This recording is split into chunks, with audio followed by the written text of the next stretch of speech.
की शेतकऱ्यांना कर्जमाफीपेक्षा शेतकऱ्यांना तुम्ही दर महिन्याला 10,000 रुपये द्यायला पाहिजे. तसं तर 50,000 रुपये जरी दिले ना तर फार म्हणजे ते सुद्धा कमी आहेत. पण कमीत कमी सुरुवात म्हणून तुम्ही काय करा, 10,000 रुपये महिना द्या किंवा रब्बीच्या टायमाला 50,000, खरीपाच्या टायमाला 50,000 मतदान करा.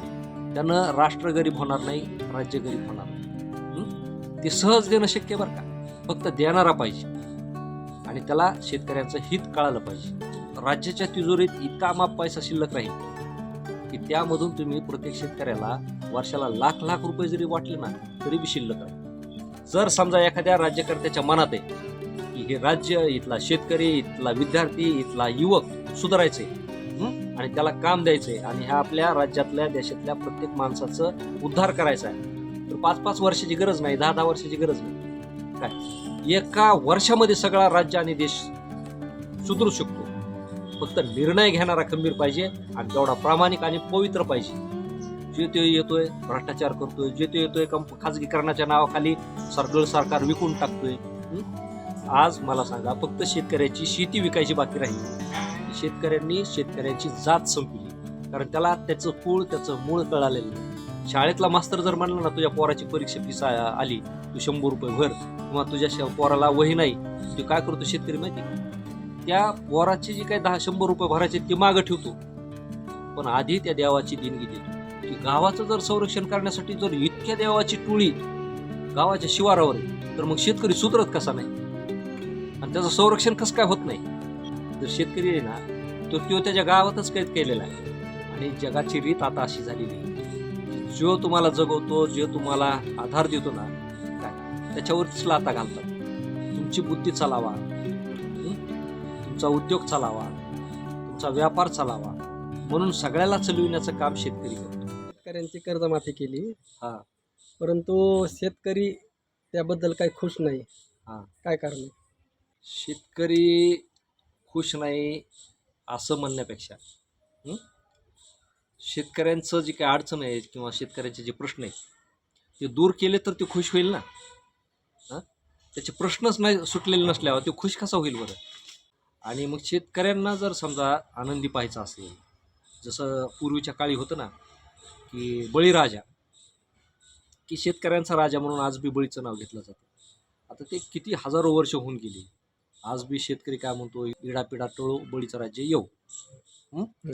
मग असा एकच राजा आतापर्यंत का होऊन गेला की त्याच काळामध्ये फक्त शेतकरी सुखी होता. त्याचाच कालखंड असा कस काय गणला जातो की त्यामध्ये शेतकरी पूर्णपणे आनंदी होता? त्याचं कारण असं होतं की त्या काळामधली अर्थव्यवस्था आणि आजची पण अर्थव्यवस्था जर बघितलं तर ह्याचा पायाच मूळ शेतकरी आहे. म्हणजे जगामध्ये जे काही चालू आहे किंवा जी काही माणसं जगतायत, जे काही उद्योगधंदे आहेत, त्याचा मूळ पाया शेतकरीच आहे ना. कारण तुम्ही बघा की नोकरी करणारा माणूस, एखाद्या ऑफिसमध्ये काम करणारा माणूस, तो काम करतो परंतु शेती पिकवतो का? नाही. व्यापार करणारा माणूस व्यापार करतो, नफा कमवतो, पण शेती पिकवतो का? नाही. एखादा उद्योगपती मोठा उद्योग सांभाळत असेल पण शेती सांभाळतो का? नाही. राजकारणी माणूस सगळ्या जगात म्हणजे देशाचं राजकारण करीत असेल, सगळे कपट कारस्थानं करीत असेल, परंतु शेतीमध्ये खालीवर करायला जमतं त्याला? करतो का तो? नाही. मग आता हे जे सगळे वर्ग आहेत यांच्या पोटा पाण्याचा प्रश्न कोण सोडवतो? शेतकरी सोडवतो. मग शेतकऱ्यांनी जर त्यांना कसदार अन्न नाही दिलं तर हे जगतील का? तुमची बुद्धी चालावा, तुमचा उद्योग चालावा, तुमचा व्यापार चालावा म्हणून सगळ्याला चालविण्याचं काम शेतकरी करतो. आणि जगाची रीत आता अशी झालेली आहे की जो तुम्हाला जगवतो, जे तुम्हाला आधार देतो ना, काय त्याच्यावरतीच लाथा घालतात. म्हणजे ही रीत आहे की माणसं काय करतात माहिती का, की जो मेन आधार आहे त्याला कधीच चांगलं म्हणत नाही, स्वतःला शहाणं समजतात. आणि आजकाल ते जास्त वाढलेले, ज्याला आपण शेतकरी हा जगाचा अन्नदाता म्हणतो नुसतं, परंतु प्रत्यक्ष त्या अन्नदात्याचे पांग कुणी फेडतो का? नाही. आणि मग ती सुबुद्धी कुठल्या राज्यकर्त्यामध्ये नाही, कुठल्या सत्तेमध्ये नाही. आणि त्याच्यामुळे मग शेतकऱ्यांचे प्रश्न सुटले असे कसं म्हणता येईल? आता राहिली प्रश्न काय माहिती का, की शेतकऱ्यांची कर्जमाफी. शेतकऱ्यांची कर्जमाफी म्हणणं हे अत्यंत चुकीचं आहे. कारण क्रांतिसिंह नाना पाटील म्हटले होते की मिटलं आणि फिटलं. शेतकऱ्यांना आम्ही कर्ज माफ केलं असं म्हणायचंच नाही. कारण कुठलंही सरकार सत्तेवर आल्यानंतर शेतकऱ्याला जी मदत करतं ना, ते त्याच्यावर उपकार करीत नाही. छत्रपती शिवाजी महाराजाच्या काळामध्ये की शेतकऱ्यांना अशी मदत करा की ती जर शेतकरी मागायला आला तर त्याच्याकडून तारण म्हणून गवताची काडी घ्या. म्हणजे गवताच्या काडीच्या मोबदल्यामध्ये शेतकऱ्यांना अर्थसहाय्य केलं जात होतं. बरोबर आहे की नाही? ती गवताची काडी सुद्धा शेतकऱ्याची खूप मौल्यवान आहे, हा त्यातून त्यांनी संदेश दिला. म्हणजे शेतकरी जे पिकवतो ते तर आहेच, पण त्याच्या बांधावरची गवताची काडी ही सगळ्या सत्तेपेक्षा, राज्यकारभारापेक्षा मौल्यवान आहे. मग आज आपण छत्रपती शिवरायांचं नाव घेतो, मग त्यांच्या विचारांचा आदर्श कुठं कोण घेते? कोणीच घेत नाही ना. कुठला राज्यकर्ता जय म्हणतो, छत्रपती शिवरायांच्या पुतळ्यासमोर, फोटोसमोर डोकं टिकवताना फोटो काढतो, परंतु डोकं टेकवल्यानं त्या महाराजांचे गुण त्यांच्या अंगामध्ये येतात असं थोडीच आहे. आजकाल काय झालेलं माहिती का, जेवढे ढोंगीन लबाड लोक आहेत का, ते काय करतात माहिती का, देवाच्या धर्माच्या देवळामध्ये महापुरुषांच्या फोटोसमोर जातात आणि डोकं टेकवतात. त्या ठिकाणी काहीतरी मदत केली म्हणून किंवा एखादं स्मारक केलं म्हणून गाजावाजा करतात, पण त्यांच्या गुणांचं आचरण हे कोणामध्येही नाही. हे सगळे ढोंग काय, हे सर्वसामान्य माणसाला फसवण्यासाठी, शेतकऱ्यांना वेड्यात काढण्यासाठी हे ढोंग करायचे. आणि शेतकऱ्यांना काय माहिती का, जोपर्यंत त्यांच्या अनुभवाला येत नाही तोपर्यंत ते सगळ्याला खरं मानतात, विश्वास ठेवतात. आणि म्हणून आत्तापर्यंत काय झालेलं आहे की शेतकऱ्यांचा विश्वासघात होत आलेला आहे. मग त्याला दोषी शेतकरी पण आहे ना, की कोणावरही उठलं सुटलं टाक विश्वास, ह्याच्यावर विश्वास ठेवू, त्याच्यावर विश्वास ठेवू, त्याला सत्य बसव. पण माझं म्हणणं असं आहे की मूळ विषय की शेतकऱ्यांना कर्जमाफीपेक्षा शेतकऱ्यांना तुम्ही दर महिन्याला 10,000 रुपये द्यायला पाहिजे. तसं तर 50,000 रुपये जरी दिले ना तर फार म्हणजे ते सुद्धा कमी आहेत. पण कमीत कमी सुरुवात म्हणून तुम्ही काय करा, 10,000 रुपये महिना द्या, किंवा रब्बीच्या टायमाला 50,000, खरीपाच्या टायमाला 50,000 मतदान करा. त्यानं राष्ट्र गरीब होणार नाही, राज्य गरीब होणार नाही. ते सहज देणं शक्य बरं का, फक्त देणारा पाहिजे आणि त्याला शेतकऱ्यांचं हित कळालं पाहिजे. तर ते कसं ते तुम्हाला सांगतो. आता मला सांगा, तुमचं गाव जर बघितलं तर गावामध्ये तुमचा सरपंच असतो. सरपंचाच्या हाताखाली 10-5 सांभाळणारे कार्यकर्ते असतात, विद्युताचे चेले. मग ते चेले जगवायला सरपंच काय करतो माहिती का, रोजगार हमीतलं काम देतो. एखादं इकडून तिकडून आणलेलं, आमदाराकडून आणलेलं, मंत्र्याकडून आणलेलं काम देतो, त्यांना करून घेणार, त्यांच्याकडून काम करून घेतो. मग मला सांगा की एक काम कमीत कमी 20-20 लाखाचं असतं, 25-25 लाखाचं असतं. बरोबर आहे की नाही? एका गावातलं सांगतो.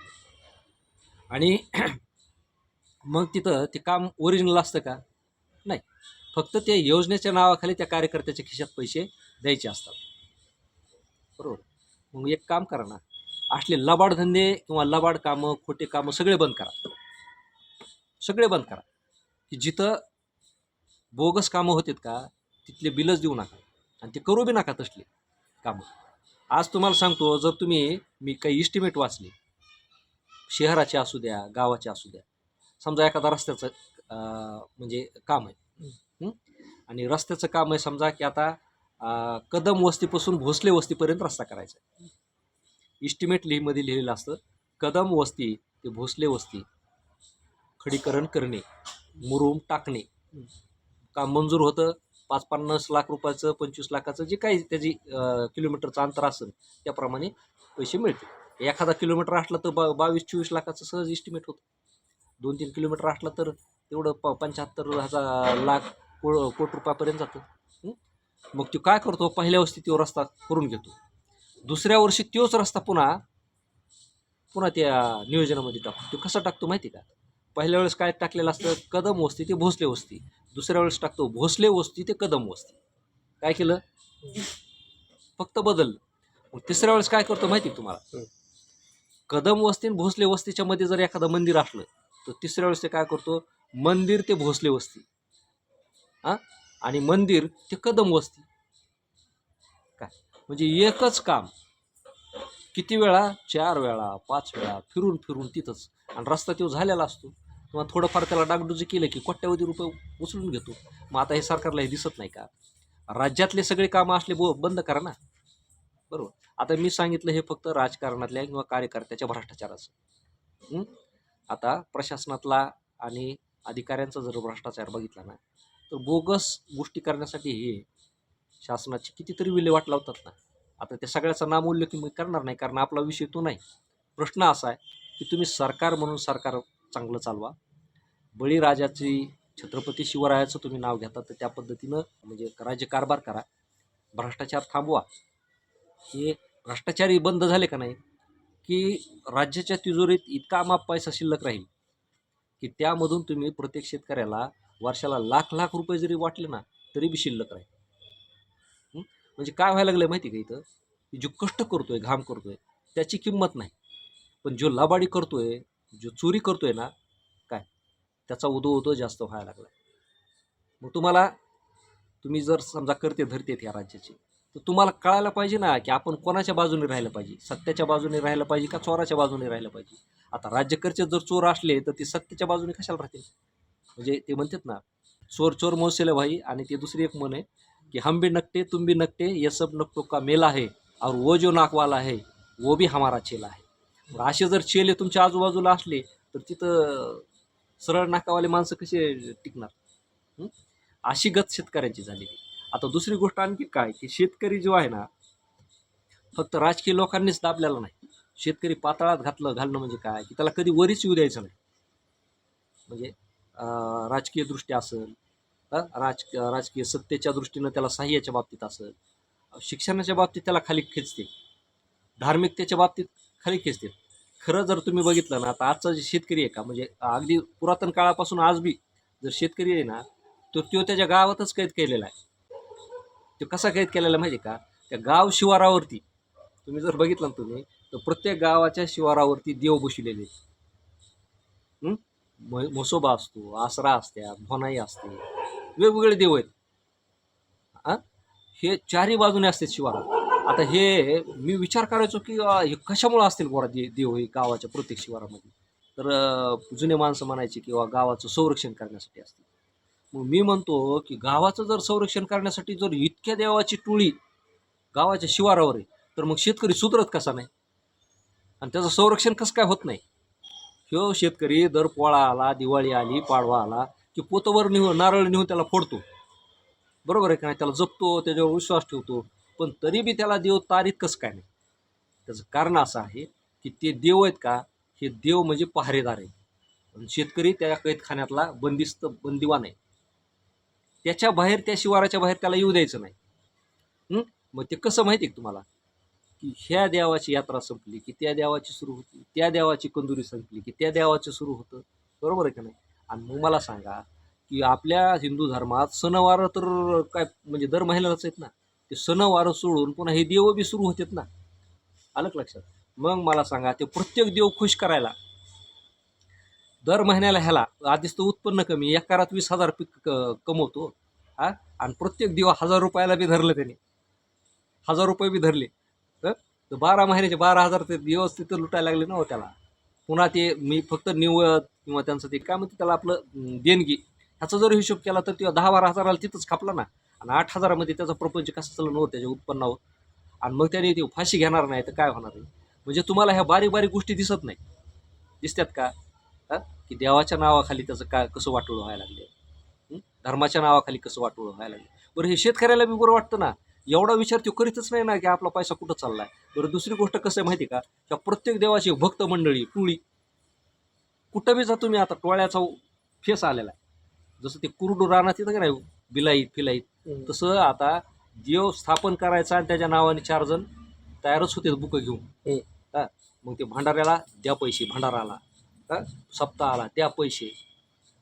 नाही दिलं तर काय होतं माहिती का, की ते लगेच काय करते, 4 माणसामध्ये त्याला वाळीत टाकल्यासारखं करते किंवा त्याला सहकार्य करीत नाहीत, त्याला बांधावरून जाऊ देत नाहीत, त्याला रस्त्यावरून जाऊ देत नाहीत. मग आता मला सांगा की इथं सरकार नाही आहे, इथं तुमचेच माणसं आहेत, तुमचीच भावकी आहेत, तुम्हीच शेतकरी आहेत. शेतकरी शेतकऱ्याला संपवतो अशा पद्धतीनं. शाळेतला मास्तर जर म्हणला ना, तुझ्या पोराची परीक्षा फीस आली, तू 100 रुपये भर, किंवा तुझ्या पोराला वही नाही तो काय करतो शेतकरी माहिती का, त्या पोराचे जे काही 10-100 रुपये भरायचे ते मागं ठेवतो, पण आधी त्या देवाची देणगी देतो. त्याचं कारण काय माहिती का, की त्याच्यावरती दबाव आहे गावाचा. हं? त्याच्याशिवाय तो गावात जगू शकत नाही ना. नाही तर त्याला बाजूला टाकलं जातं, त्याच्याविषयी वाईट गोष्टी केल्या जातात. मग हे करणारे कोण आहे? शेतकरीच आहेत ना. आलं का लक्षात? थोडक्यात इथं शेतकरी सुद्धा कारणीभूत आहे, की शेतकऱ्यांनी शेतकऱ्यांची जात संपली. कारण त्याला त्याचं कुळ, त्याचं मूळ कळालेलं नाही. हां, त्याला जर म्हणजे हे जर ज्ञान असतं ना तर त्याने केलंच नसतं. आज मला सांगा, की किती शेतकऱ्यांना माहिती आहे, बळीराजाचं नाव माहिती, बळीराजाचा इतिहास, त्याचं पुराण काय माहिती, तो कसा संपला काय माहिती, बरोबर का? आणि जरी समजा माहीत झालं तर त्याचं तर्क वितर्क त्यामागची कारणं शास्त्रशुद्ध कळतात का? तेवढी बुद्धीच नाही ना शेतकऱ्याकडं, तेवढं विश्लेषण करण्या इतकं अजून नॉलेज आलेलंच नाही. कारण शेतकऱ्याचे पोरं आता शिकायला लागले. बघा तुम्ही, जर बापाने 7वीला शाळा सोडलेली असली तर आता त्याचं पोरगं 10वी शिकत आहे. म्हणजे शेतकऱ्याची दुसरी पिढी आता म्हणजे 75 वर्ष स्वातंत्र्य मिळाल्यानंतर शेतकऱ्याची दुसरी नाही तर तिसरी पिढी सुशिक्षित व्हायला लागली. आणि मग हे सुशिक्षित व्हायला लागले कारण जोपर्यंत हे 7वीपर्यंत 10वीपर्यंत शिकत होते तेव्हा कोणाला काही अडचण नव्हती, बरोबर आहे का नाही? पण ह्यांचे पोरं ज्यावेळेस समजा 12वीच्या पुढं जायला लागले, कुणी इंजिनिअरिंगला जायला लागले, कुणी आर्किटेक्टला जायला लागले, कुणी लॉ करायला लागले, कुणी मेडिकल करायला लागले, आणि 4-2 पोरं नोकरीत यायला लागले की सरकारने काय केलं, शिक्षण महाग करून टाकलं. त्या शैक्षणिक साहित्यावर GST बसून टाकला, कर बसून टाकला, महाविद्यालयाचं खाजगी करून टाकलं. पैसे भरा आणि शिका. म्हणजे आज तुम्ही कुठं बी 12वी नंतर गेले ना तर आधी पैसे लागतात. सरकारी शिक्षण संपलं. आता ज्या सरकारला स्वतःच्या सरकारी शाळाच सांभाळता येत नाही, किंवा जो सरकार शासकीय मालमत्ता सांभाळू शकत नाही, त्याला सरकार कसं म्हणायचं? म्हणजे कोणासाठी संपवलं त्यांनी, की शेतकऱ्याचे पोरं पुढे यायला लागलेत म्हणून त्यांनी काय केलं, शिक्षणाचे दारं अशा पद्धतीने बंद केली. कारण त्यांना माहिती आहे की शेतकऱ्याकडे लाख रुपये शिकवायसाठी नसतेतच. मग पैसे नसले की आपोआपच अर्धे पोरं तिथं गळून जातात. बरं, मग शेतकऱ्यांनी काय केलं, पैसे नाहीत आमच्याकडे, मग आम्हाला शेतकऱ्यांना तुम्ही काय करा, शिष्यवृत्ती द्या, आरक्षण द्या, अशा मागण्या सुरू केल्या. मग ह्यांनी काय केलं माहिती का, नीटचा घोटाळा, MPSCचा घोटाळा, बरोबर आहे का, सुरू केलं. म्हणजे नोकऱ्यासुद्धा घोटाळ्यातून, म्हणजे पडद्या आडून दुसरे जे पैसे देतील ते भरायचे आणि शेतकरी तसाच दारात उभा करायचा, त्याची पोरं तशीच उभा करायचे. म्हणजे त्याच्याकडे गुणवत्ता जरी असली तर त्याचा असा बुद्धिभेद केला जातोय, त्याच्या अशा पद्धतीने त्याच्या संधी हिसकावून घेतल्या जात आहेत. बरं, तिसरी गोष्ट काय माहिती का, बरं ठीक आहे, ते नीटचा घोटाळा झाला, अमुक झाला, पण सरकारकडं स्वतःचं आता अस्तित्व आता काय राहिलेलं आहे? मी काल बातमी वाचली, आता ते नीटच्या परीक्षा 12वी नंतर आयोजित करणारं NTA जे आहे ना, NTA नावाला आहे, नावाला ते पेपर सेट कोण करतं? NTAचे लोक, म्हणजे जे काही तज्ज्ञ लोक आहेत त्या विषयाचे ते तयार करतात. म्हणजे पेपर तयार करणार कोण झालं? सरकार गृहीत. पण परीक्षा कोण घेतं माहिती तुम्हाला? परीक्षा घेतात खाजगी लोक, खाजगी कंपन्या, त्याला म्हणतो आपण आउटसोर्सिंग. म्हणजे परीक्षा घेण्याचे अधिकार कोणाला दिले? बाहेर कंपन्याला दिले. बरं ठीक आहे, त्यांना का द्यायना? मग त्यांचं काम काय आहे की प्रत्येक जिल्ह्यामध्ये प्रत्येक सेंटरवरती त्यांनी स्वतः परीक्षा घ्यावा ना, ज्या कंपनीला काम दिलं त्यांनी घ्यावा. पण तसं नाही, तिथं परीक्षा घ्यायला पुन्हा आणखीन सरकारी शाळा, खाजगी शाळा, अनुदानित शाळा, ते तिथले कर्मचारी पगारी, बऱ्याचदा पॉलिटेक्निकमध्ये परीक्षा होतात ते सरकारी नोकरदार. म्हणजे तिथं जागा सरकारची, शासन अनुदान देत असलेल्या संस्थेचं जागा, यंत्रणा त्यांची, आणि पैसे कोणाला चालले? खाजगी कंपनीला. म्हणजे नावाला फक्त मीडिएटर कंपन्या आणि पैसे त्यांच्या मार्फत काढून घ्यायला लागलं सरकार. राष्ट्राचा काय फायदा आणि लोकांचा काय फायदा? मग घोळ होतील नाही तर काय? मग तुम्हाला जर समजा सगळं आउटसोर्सिंगच्या नावाखाली देशाच्या तिजोऱ्या, राज्याच्या तिजोऱ्या जर तुम्हाला लुटायच्या असल्या तर मग कशाला शिकविता आणि कशाला शिक्षण संस्था चालविता आणि कशाला शेतकऱ्याची कर्जमाफी करता? सगळं तुम्ही गबाळ बांधा, गटुडे बांधा आणि जा पळून विदेशामध्ये. जे ते येतोय भ्रष्टाचार करतोय, जे ते येतोय खाजगीकरणाच्या नावाखाली सगळं सरकार विकून टाकतोय. आज मला सांगा, फक्त शेतकऱ्याची शेती विकायची बाकी राहिली. काय राहिली? महाग आंदोलन बी झालं म्हणते ते पंजाबला, की शेतकऱ्यांचे ते शेती काढून घ्यायचा कायदा झाला. आता मला सांगा की तुम्ही सरकारचं स्वतःचं अस्तित्वच काही ठेवलं नाही. आलं का लक्षात? तिथं शेतकऱ्यांची कर्जमाफी देणं, शेतकऱ्याला सहकार्य करणं, हे काय मनापासून हे राज्यकर्ते करीत असतील म्हणता का तुम्ही? अहो त्यांना रुपया देऊ वाटत नाही शेतकऱ्याला. परंतु काय माहिती का की हे आजच आपल्या अंगावर चालून येण्यापेक्षा हे पुढं ढकलायचं, वेळ ढकलायची काम आहे कर्जमाफीमध्ये. ज्याला खरं करायचं आहे का त्याला मागायची आणि द्यायची गरज नाही, तो मनाने सगळं करील. काय जर समजा एखाद्या राज्यकर्त्याच्या मनात आहे की हे राज्य, इथला शेतकरी, इथला विद्यार्थी, इथला युवक सुधारायचे आणि त्याला काम द्यायचे आणि ह्या आपल्या राज्यातल्या देशातल्या प्रत्येक माणसाचं उद्धार करायचा आहे, तर 5-5 वर्षाची गरज नाही, 10-10 वर्षाची गरज नाही. काय एका वर्षामध्ये सगळा राज्य आणि देश सुधरू शकतो. फक्त निर्णय घेणारा खंबीर पाहिजे आणि तेवढा प्रामाणिक आणि पवित्र पाहिजे. काय हे लाबाड लोक आहेत ना, यांना 10 वर्ष नाही 100 वर्ष जरी सत्तेत बसविलं तर हे शेवटी मोगली आहेत ना, मोगली हे अवतार आहेत. यांना काय देवाचे अवतार म्हणायचं नाही. हे परकीय आक्रमक आहेत का, त्यांच्यापासून तयार झालेले कपटी लोक, त्यांचे वंशज, ते तुम्हाला 1000 वर्ष बसविले तरी तुमचा उद्धार काय करणार आहे. म्हणून माझं म्हणणं एवढंच आहे, शेतकऱ्यांनी हुशार झालं पाहिजे. कोणाचे झेंडे, कोणाचे दांडे उचलून घेऊन पळण्यात काही उपयोग नाही. तुम्हाला जर समजा इथून पुढं जगायचं असेल, इथून पुढं जर तुम्हाला तुमचा उद्धार करून घ्यायचा असेल तर लोकांच्या भरोश्यावर, सत्ताधाऱ्यांच्या भरोश्यावर राहू नका बाबा. आणि इथून पुढं असले पक्ष फिक्ष आणि असे घराणेशाही चलविणारे लोक राजकारणात अजिबात येऊ देऊ नका. आता तुम्हाला पोरं नाहीत का, शेतकरी भीक मागायला जातो राज्यकर्त्याकडे, तुम्हाला तुमचे पोरं नाहीत, त्यांना उभा करा ना, राहा पोराच्या पाठीशी. आपल्या गावातलं पोरगं आमदार झालं पाहिजे, आपल्या गावातलं पोरगं जिल्हा परिषद मेंबर झालं पाहिजे. गाव म्हणून त्याच्या पाठीमागे राहतात कुणी नाही राहत. गावातलाच माणूस पाडण्यासाठी गावातले 2 पार्ट्या होत्यात. अरे तुमच्या गावातल्या माणसावर विश्वास नाही आणि तुम्ही दुसऱ्या माणसाच्या विश्वासावर कर्जमाफी मागायला लागले, अनुदान मागायला लागले, त्याच्यानंतर तुमच्या शिक्षणासाठी त्यांच्याकडं शिष्यवृत्त्या मागायला लागली, आरक्षण मागायला लागली. ती किती मनापासून देत असतील याचा विचार करा ना. म्हणून तुम्ही तुमच्या गावापासून आधी एक व्हा. मी जसं अगोदर म्हणलं ना, तुमचा जे गावातला कैदखाना आहे ते आधी सोडून द्या. काय आधी तुमचं घर सुधरा. तुमचे पोरं हे तुमचे देव आहेत. तुमच्या पोरांना जर तुम्ही व्यवस्थित कामाधंद्याला, नोकरी पाण्याला जर लावलं ना, तर तुम्हाला देवाच्या दारात जाऊन कोंबडे बकरे कापायची आणि त्याला नवसं करायची गरजच नाही. देव म्हणतो का तुम्हाला या आणि माझ्याकडे हे करा. आणि हे सगळं म्हणजे काय म्हणते त्याला, भ्रम आहेत, भ्रम. त्या भ्रमातून बाहेर या. वस्तुस्थिती आणि जगामध्ये आज काय चाललं आहे, काय स्पर्धा आहे ते समजून घ्या, हे मला म्हणायचं आहे. अगोदर काय करा की ते देवाला म्हणावं, बाबा माझ्या पोराचं शिकायचं आहे, आता मी काय 4-2 वर्ष तुझा काय उद्धार करू शकत नाही. ते कर्ज माझ्यावर राहू दे बाबा. माझं पोरगं जेव्हा नोकरीला लागेल, माझ्या पोरगं जवळच कामाधंद्याला लागेल आणि माझ्या घरात जेव्हा चांगली लक्ष्मी चालून येईल तर त्यावेळेस मी काय करीन, हे असं करीन, त्यावेळेस करा. अगोदरच त्याला असं म्हणजे ते लाच दिल्यासारखं करू नका. हे म्हणजे धर्मभ्रष्ट करायचा, देवभ्रष्ट करायचा, नैतिक भ्रष्टतेचा हा मार्ग आहे ना. कारण देवाला तुम्ही लाच द्यायला लागले म्हणजे तुमच्यामध्ये गुणवत्ता नाही आणि तुम्ही तेवढ्या शुद्ध आचरणाचे नाहीत ना. लाच देतो तो काय चांगला माणूस असतो का. दुसरी गोष्ट, देवाला लाच द्यायची तुमची लायकी काय. अरे देव कुठं, तुम्ही कुठं. म्हणून आधी देवा धर्माच्या गाव पातळीवरच्या भिंती तोडा, त्याच्यातून बाहेर या. त्यातून जरी तुम्ही बाहेर आले का तर तुम्हाला मग खरे चेहरे, खरं राजकारण, खरे लोक आणि फसवे कोण आहे ते कळतील. आधी तुम्ही गावातून बाहेर या, हे मला म्हणायचं आहे. कर्जमाफी फिर्जमाफी हे तात्पुरता इलाज आहे. यावर्षी कर्जमाफी मागतात, पुढच्या वर्षी कोण आहे पुन्हा तुम्हाला जवळ करायला. पुन्हा 5-10 वर्ष तुम्हाला हे सरकार म्हणजे आत्ताच कर्जमाफी दिली ती, आता काय मागायला लागली. म्हणजे असे तुमचे वर्षानुवर्ष प्रश्न सुटणार नाही. काय मागायचं तर शाश्वत मागा. हे सरकार तुम्हाला काही देतं आहे म्हणजे उपकार करीत नाही.